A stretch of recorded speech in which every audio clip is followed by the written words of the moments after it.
America అధ్యక్షుడు Trump ఇరాన్తో యుద్ధం విషయంలో నిజంగానే మనసు మార్చుకున్నారా? ఇరాన్ను పూర్తిగా లొంగదీసుకొని అణు కార్యక్రమాన్ని శాశ్వతంగా ఆపించాలన్న పట్టుదలతో ఉన్న ఆయన ఇప్పుడు అణు ఒప్పందం లేకుండానే యుద్ధాన్ని ముగించాలని ఎందుకు ఆలోచిస్తున్నారు? అమెరికా తన మిలిటరీ ఆబ్జెక్టివ్స్ అన్నీ సాధించేసిందని ట్రంప్ భావిస్తున్నారా? అలా అయితే ఇరాన్ మాత్రం ఎందుకు వెనక్కి తగ్గడం లేదు? అన్నిటికంటే ముఖ్యంగా ప్రపంచ చమురు రవాణాకు గుండెకాయ లాంటి స్ట్రైట్ ఆఫ్ హార్మోజ్నే ఇరాన్ ఇప్పుడు బార్గెనింగ్ చిప్గా ఎందుకు మార్చింది? అసలు ట్రంప్ కోరుకుంటున్నది ఏంటి? ఇరాన్ పెడుతున్న షరతులేంటి? ఈ యుద్ధం నిజంగా ముగిసిపోతుందా, లేక హర్మూజ్ దగ్గరే మరో కొత్త సంక్షోభం మొదలవుతుందా? ఈ స్టోరీలో తెలుసుకుందాం.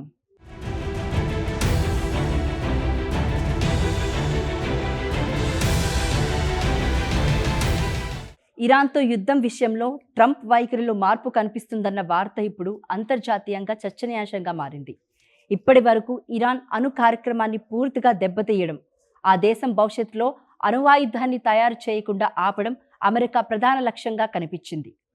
కానీ ఇప్పుడు అణు ఒప్పందం లేకుండానే యుద్ధాన్ని ముగించే మార్గాన్ని ట్రంప్ పరిశీలిస్తున్నట్లు తెలుస్తుంది. అంటే ఇరాన్తో ఒక పూర్తి స్థాయి న్యూక్లియర్ డీల్ కుదిరే వరకు యుద్ధాన్ని కొనసాగించాలన్న ఆలోచన కన్నా ఇప్పటికే అమెరికా సాధించిన మిలిటరీ సక్సెస్ను ఆధారంగా చేసుకుని యుద్ధాన్ని ముగించాలని, ఇకపై ఇరాన్తో దౌత్యపరంగా సమస్యను పరిష్కరించాలన్న ఆలోచన వైపు ట్రంప్ వెళ్తున్నట్లు కనిపిస్తుంది. దీనికి ప్రధాన కారణంగా 2025 జూన్లో అమెరికా చేపట్టిన ఆపరేషన్ మిడ్ నైట్ హ్యామర్ను చూడాల్సి ఉంటుంది. ఇరాన్లోని కీలక న్యూక్లియర్ ఫెసిలిటీస్పై అమెరికా భారీ వైమానిక దాడులు చేసింది. ముఖ్యంగా ఫోర్డౌ, నటాన్స్, ఇస్ఫాన్ ప్రాంతాలలోని అణుమౌలిక సదుపాయాలను టార్గెట్ చేసుకుని ఈ దాడులు జరిగాయి. అత్యంత శక్తివంతమైన బంకా బూస్టర్ బాంబ్స్ను ఉపయోగించి ఇరాన్ అణు కేంద్రాలను దెబ్బతీసినట్లు అమెరికా ప్రకటించింది. ఈ దాడుల తర్వాత ఇరాన్ న్యూక్లియర్ ప్రోగ్రాంకు భారీ నష్టం జరిగిందని, దాని అణువాయుధ తయారీ సామర్థ్యం గణనీయంగా వెనక్కి వెళ్ళిందని అమెరికా వాదించింది. ట్రంప్ కూడా ఇరాన్ అణుమౌలిక సదుపాయాలు తీవ్రంగా దెబ్బతిన్నాయని చాలాసార్లు చెప్పారు. అయితే ఈ దాడులతో ఇరాన్ అణు కార్యక్రమం పూర్తిగా ముగిసిపోయిందా, లేక కొన్ని సామర్థ్యాలు ఇంకా మిగిలే ఉన్నాయా అనే విషయంలో అంతర్జాతీయంగా భిన్నమైన ఆలోచనలు కూడా ఉన్నాయి. అయినప్పటికీ ట్రంప్ లెక్క మాత్రం మరోలా కనిపిస్తుంది. ఇరాన్ న్యూక్లియర్ ఇన్ఫ్రాస్ట్రక్చర్ను ఇప్పటికే తీవ్రంగా దెబ్బతీశామని, భవిష్యత్తులో ఇరాన్ మళ్ళీ అణువాయుధ తయారీకి వెళ్లే ఛాన్స్ తక్కువగా ఉందని ట్రంప్ తన సన్నిహితులతో చెప్పినట్లు సమాచారం. మరోవైపు ఇరాన్ ఆర్థికంగా, సైనికంగా కూడా దీర్ఘకాలిక యుద్ధాన్ని కొనసాగించే స్థితిలో లేదని అమెరికా అంచనా వేస్తుంది. అందుకే అమెరికా తన ప్రధాన మిలిటరీ ఆబ్జెక్టివ్స్ను ఇప్పటికే పూర్తి చేసిందని భావిస్తే యుద్ధాన్ని మరింత పొడిగించాల్సి అవసరం లేదన్న ఆలోచన ట్రంప్లో మొదలైనట్లు కనిపిస్తుంది. దీనికి తోడు యుద్ధం ఎక్కువ కాలం కొనసాగితే అమెరికాకు కూడా మిలిటరీ కాస్ట్ పెరుగుతుంది. మిడిల్ ఈస్ట్లో అమెరికా సైనిక స్థావరాలు, సైనికులపై దాడుల ముప్పు పెరుగుతుంది. అదే సమయంలో ప్రపంచవ్యాప్తంగా ఆయిల్ ప్రైసెస్పై ఒత్తిడి పెరిగితే అమెరికా ఆర్థిక వ్యవస్థపైనే ప్రభావం పడుతుంది. అందుకే వార్ ఎగ్జిట్ కోసం ట్రంప్ ప్రయత్నిస్తున్నారనే సమాచారం వినిపిస్తుంది. అయితే ఇక్కడే అసలు సమస్య మొదలైంది. అమెరికా యుద్ధాన్ని ముగించుకోవాలనుకోవచ్చు, కానీ ఇరాన్ మాత్రం అంత సులభంగా అందుకు ఒప్పుకునే పరిస్థితిలో లేదు. ఎందుకంటే ఇరాన్ దృష్టిలో ఇది కేవలం యుద్ధం ఆపడం మాత్రమే కాదు, యుద్ధం తర్వాత తమకు ఏం లభిస్తుంది అన్నదే అసలు ప్రశ్న. అందుకే అమెరికా విధించిన ఎకనామిక్ శాంక్షన్స్ ఎత్తివేయాలని ఇరాన్ కోరుతుంది. విదేశాల్లో నిలిపివేసిన ఇరానియన్ ఆస్తులను విడుదల చేయాలని డిమాండ్ చేస్తుంది. అమెరికా సైనిక బలగాలను ప్రాంతం నుంచి వెనక్కి తీసుకెళ్లాలని చెబుతుంది. అంతేకాదు, యుద్ధంలో ఇరాన్కు జరిగిన నష్టానికి కాంపెన్సేషన్ కూడా చెల్లించాలని డిమాండ్ చేస్తుంది. అంటే అమెరికా యుద్ధం ముగించాలంటే ముందుగా తమకు అనుకూలంగా కొన్ని పనులు చేయాలని ఇరాన్ కోరుతుంది. ఇక ఈ మొత్తం వ్యవహారంలో అత్యంత కీలకమైంది స్ట్రైట్ ఆఫ్ హార్మోజ్. ప్రపంచ పటంలో చూస్తే ఇది చాలా చిన్న సముద్రం మార్గంలా కనిపిస్తుంది, కానీ ప్రపంచ ఆర్థిక వ్యవస్థకు మాత్రం ఇది అత్యంత కీలకమైన షిప్పింగ్ రూట్. పర్షియన్ గల్ఫ్ నుంచి ప్రపంచ మార్కెట్కు భారీగా crude oil, petroleum products, LNG తరలించేది ఈ మార్గం ద్వారానే.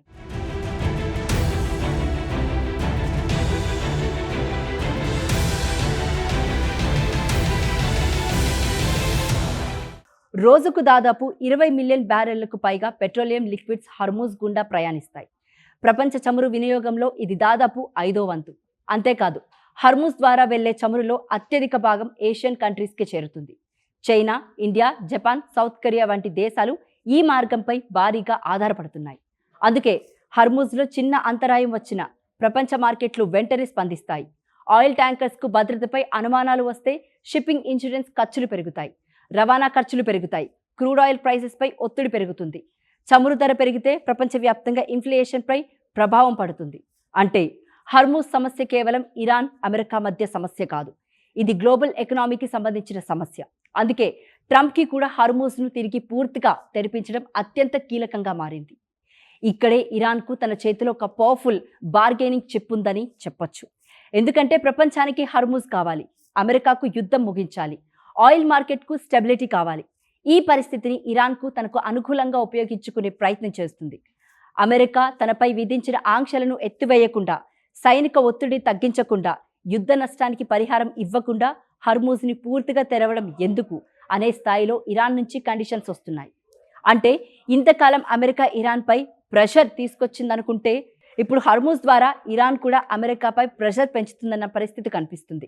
ట్రంప్కు ఇదే పెద్ద చిక్కు. ఆయనకు యుద్ధాన్ని ఒకవైపు త్వరగా ముగించాలి, మరోవైపు అది అమెరికా ఓటమిలా కనిపించకూడదు. ట్రంప్ పొలిటికల్ నెరేటివ్లో అమెరికా వోన్ అనే మెసేజ్ చాలా కీలకం. అందుకే అణు ఒప్పందం కుదరకపోయినా అమెరికా తన మిలిటరీ ఆబ్జెక్టివ్స్ను సాధించిందని, ఇరాన్ న్యూక్లియర్ ఇన్ఫ్రాస్ట్రక్చర్ను తీవ్రంగా దెబ్బతీసిందని, ఇప్పుడు సీజ్ఫైర్ ద్వారా యుద్ధాన్ని ముగించామని చెప్పగలిగితే అది ట్రంప్కు ఒక ఫేస్ సేవింగ్ ఎగ్జిట్ అవుతుంది. కానీ అందుకు హర్ముజ్ తిరిగి తెరుచుకోవాలి. ప్రపంచ దేశాలకు నౌకలు ఎలాంటి భయం లేకుండా హర్ముజ్ గుండా వెళ్ళగలగాలి. ఇదే ఇప్పుడు ట్రంప్ ముందున్న ప్రధాన ఛాలెంజ్. అయితే అణు ఒప్పందం లేకుండానే యుద్ధాన్ని ముగించడం వల్ల మరో సమస్య కూడా ఉంది. ఇరాన్కు న్యూక్లియర్ నాలెడ్జ్ను పూర్తిగా తొలగించడం అంత సులభం కాదు. ఒక దేశంలోని న్యూక్లియర్ ఫెసిలిటీస్ను బాంబులతో దెబ్బతీయవచ్చు, కానీ అక్కడి సైంటిస్ట్, టెక్నికల్ ఎక్స్పర్ట్స్ న్యూక్లియర్ నాలెడ్జ్ను పూర్తిగా నాశనం చేయలేం. అందుకే భవిష్యత్తులో ఇరాన్ మళ్ళీ తన న్యూక్లియర్ ప్రోగ్రామ్ను మళ్ళీ ఎలా అడ్డుకుంటారు అనేది పెద్ద ప్రశ్న. న్యూక్లియర్ డీల్ అంటే ఇన్స్పెక్షన్స్, మానిటరింగ్, వెరిఫికేషన్ వంటి వ్యవస్థల ద్వారా ఇరాన్పై నిఘా పెట్టే అవకాశం ఉంటుంది. కానీ అలాంటి అగ్రిమెంట్ లేకుండా యుద్ధాన్ని ముగిస్తే భవిష్యత్తులో మళ్ళీ అదే సమస్య లేవెత్తే అవకాశం ఉందన్న ఆలోచన ఉంటుంది. అందుకే ట్రంప్ లెక్కల్లో ఇమీడియట్ రిజల్ట్స్కు ప్రాధాన్యం ఉండొచ్చు. ఒకవైపు యుద్ధం ఆగాలి, మరోవైపు హర్ముజ్ తెరుచుకోవాలి, ఆయిల్ మార్కెట్లో స్టెబిలిటీ రావాలి, అమెరికా సైనికులపై ముప్పు తగ్గాలి. ఈ మొత్తం పరిణామాన్ని వి అచీవ్డ్ అవర్ ఆబ్జెక్టివ్స్ అంటూ ట్రంప్ తన రాజకీయ విజయంగా చూపించుకోవచ్చు. అందుకే న్యూక్లియర్ డీల్ను ఇప్పుడే సాధించకపోయినా ఆ అంశాన్ని తర్వాతి దశకు వాయిదా వేసి ముందుగా వారెంట్ చేయాలన్న ఆలోచన ఆయనకు కనిపిస్తుందని విశ్లేషకులు చెబుతున్నారు. కానీ ఇరాన్ కూడా తన ప్రజలకు ఒక విక్టరీ చూపించాల్సిన పరిస్థితి ఉంది. అమెరికా దాడులు ఎదుర్కొన్న తర్వాత ఎలాంటి ప్రయోజనం లేకుండానే యుద్ధాన్ని ఆపేశామని ఇరాన్ ప్రభుత్వం చెప్పడం చాలా కష్టం. అందుకే శాంక్షన్స్ రిలీఫ్, ఫ్రోజన్ అసెట్స్ విడుదల, సెక్యూరిటీ గ్యారంటీస్ వంటి అంశాలపై ఇరాన్ గట్టిగా పట్టుబడుతుంది. ఇరాన్కు మరో ముఖ్యమైన అంశం హర్ముజ్. దాన్ని పూర్తిగా వదిలేస్తే తన చేతిలో ఉన్న పెద్ద ఆయుధాన్ని కోల్పోయినట్లవుతుంది. అందుకే హర్ముజ్ను నెగోసియేషన్ టేబుల్పై ఒక బార్గెనింగ్ టూల్గా ఉపయోగించడానికి ఇరాన్ ప్రయత్నిస్తున్నట్లు కనిపిస్తుంది. ఈ మొత్తం వ్యవహారంలో భారత్ పరిస్థితి కూడా చాలా కీలకం. ఎందుకంటే హర్ముజ్ ద్వారా వెళ్లే చమురులో భారీ భాగం ఏషియన్ కంట్రీస్కే వస్తుంది. అందులో భారత్ కూడా ఒక ముఖ్యమైన దేశం. మిడిల్ ఈస్ట్ నుంచి భారత్ భారీగా క్రూడ్ ఆయిల్ దిగుమతి చేసుకుంటుంది. హర్ముజ్లో షిప్పింగ్ సమస్య ఎక్కువ కాలం కొనసాగితే క్రూడ్ ఆయిల్ ప్రైసెస్ భారీగా పెరిగే అవకాశం ఉంటుంది. చమురు ధర పెరిగితే పెట్రోల్, డీజిల్ ధరలపై ఒత్తిడి రావచ్చు, ట్రాన్స్పోర్ట్ కాస్ట్ పెరగవచ్చు, మ్యానుఫ్యాక్చరింగ్ కాస్ట్ పెరగవచ్చు, చివరికి ఇన్ఫ్లేషన్పై కూడా ప్రభావం పడవచ్చు. అందుకే ఇరాన్, అమెరికా మధ్య యుద్ధం ఎంత త్వరగా స్థిరమైన ముగింపుకు వస్తే భారత్కు కూడా అంత మంచిది. ఇక్కడ ఒక విషయం మాత్రం చాలా స్పష్టంగా కనిపిస్తుంది. అమెరికా యుద్ధం ముగించాలని అనుకోవడం ఒకటి, ఇరాన్ యుద్ధాన్ని ముగించడానికి అంగీకరించడం మరొకటి. రెండు దేశాలు కూడా ఎగ్జిట్ కోరుకుంటున్నా ఎవరు వీక్గా కనిపించడానికి సిద్ధంగా లేరు. అమెరికాకు విక్టరీ కావాలి, ఇరాన్కు తమపై ఉన్న ఆంక్షలు ఎత్తివేయాలి, పరిహారం చెల్లించాలి. అలాగే ప్రపంచానికి హర్ముజ్ కావాలి, ఆయిల్ మార్కెట్కు స్టెబిలిటీ కావాలి. అందుకే ఇప్పుడు అందరి చూపు స్ట్రైట్ ఆఫ్ హర్ముజ్ పైనే ఉంది. హర్ముజ్ పూర్తిగా తెరుచుకుంటే ట్రంప్ తనకు కావాల్సిన ఎగ్జిట్ తీసుకున్నట్లే. అమెరికా మిలిటరీ ఆబ్జెక్టివ్స్ సాధించవచ్చని చెప్పుకోవచ్చు, సీజ్ ఫైర్ను పొడిగించవచ్చు, న్యూక్లియర్ ఇష్యూను తర్వాతి దశలో చర్చించవచ్చు. కానీ హర్ముజ్ తెరుచుకోకపోతే ట్రంప్ విక్టరీ నెరేటివ్కు పెద్ద సమస్య ఎదురవుతుంది. అయితే ట్రంప్ నిజంగానే అణు ఒప్పందం లేకుండానే ఇరాన్తో యుద్ధాన్ని ఆపేయాలని నిర్ణయించుకుంటారా, లేక ఇరాన్ శాంక్షన్స్ కాంపెన్సేషన్ పై పట్టుబట్టి హర్ముజ్ను తన చేతిలోని ఉంచుకుంటుందా? ఈ ప్రశ్నలకు సమాధానం రావాల్సి ఉంది. మొత్తానికి ఇరాన్ అమెరికా యుద్ధం ముగుస్తుందా లేదా మళ్ళీ మొదలవుతుందా అనేది తెలియాలంటే మరికొన్ని రోజులు వేచి చూడాల్సిందే. మరి దీనిపై మీ అభిప్రాయం ఏంటో కింద కామెంట్ సెక్షన్లో కామెంట్ చేయండి.